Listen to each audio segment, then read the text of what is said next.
في ليلة كانت فيها الألوان الزرقاء والحمراء تشتعل فوق أرضية الملعب، واجه برشلونة فريق ليتشي بعزيمة فريق جائع للبطولات وروح لا تعرف الرحمة. سيطر البارسا على كل تفاصيل اللقاء، تمريرة ساحرة كأنها من لوحة فنية وضغط خانق جعل الخصم يستنتج بالصافرة قبل النهاية. كان لاعبي إيريتشي وجدوا أنفسهم أمام موج كتالوني لا يهدأ، يهاجم من كل جهة ويمتع بلمسات لامين يامال وجمال فران توريس وتوغل ماركوس راشفورد.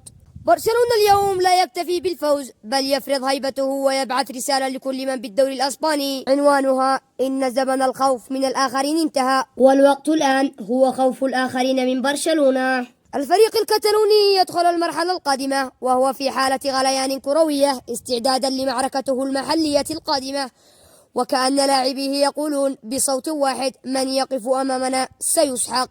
لكن الأمر لا يتوقف عند حدود إسبانيا، فالخطر وصل إلى بلجيكا حيث يترقب برشلونة مواجهة كلوب روج في دوري أبطال أوروبا، مواجهة قد تكون أشبه بدخول العاصفة. هناك في سهول بلجيكا ينتظر الجميع ما إذ كان بروجه سيصمدون أمام الإعصار الكتالوني أم سيتبخر في مهب الرياح. رسالة إلى كل أندية أسبانيا وأوروبا: انتبهوا جيدا، فالإعصار الكتالوني بدأ بالدوران من جديد، ومن يقف أمامه سيقتلع من جذوره. برشلونة عاد وسيقتلع القارة بأكملها.